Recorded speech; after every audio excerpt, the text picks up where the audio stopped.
Hello and welcome to another episode of DriveCore. I'm Nathan, and behind me is my new daily driver. It's a 2003 Toyota RAV4. And in case you're wondering what happened to the Mazda, due to circumstances in my life, I've had to replace it. Now, not all is lost.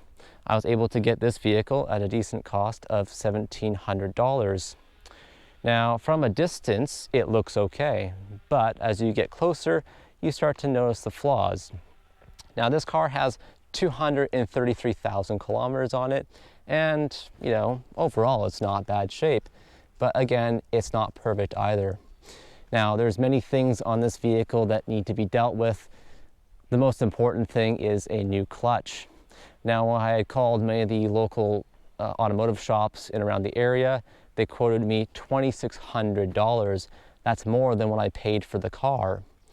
Now, I've decided I'm going to do that myself, along with a long list of other things. Starting with the idle issue. So this car, on startup, about 5 minutes after, it still idles pretty high.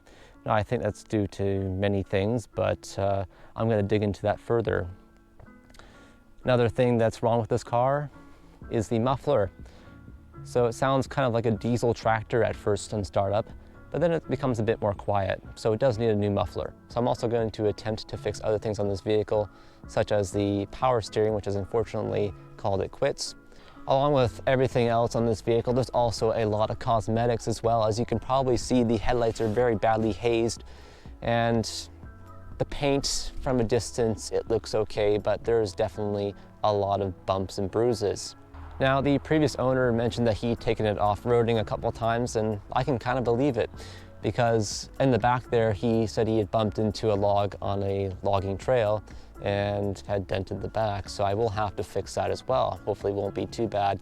And then on the front here, there's a big nasty gouge where apparently he had drywall slide off the roof rack and smack the hood. Now, the inside of the vehicle is not all bad. However, there is one major problem I need to deal with, and that is the mold starting to form on the roof.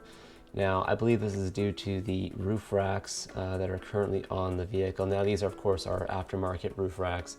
So I'm decided I'm going to get rid of them and get an original OEM roof rack from a nearby salvage yard if I can. Also, the car could use a really good cleaning on the inside. Apparently the owner had a dog. Fortunately, it doesn't smell like a dog, but it needs to be thoroughly cleaned, and I'm actually looking forward to that the most in this series, is doing that. It will be the most satisfying, I'm sure, for you as well. So with all that being said about the vehicle and the things that need to be done with it, I decided I'm going to make a mini-series called Restoring the RAV. And in that series, I'm going to show you not only just how to restore this particular vehicle, but a lot of other things that can be related to maybe perhaps your vehicle as well. So be sure to check that out, and also subscribe to the channel. And if you haven't already, follow us on Instagram at DriveCore21. Thank you very much for watching. Take care. Bye now.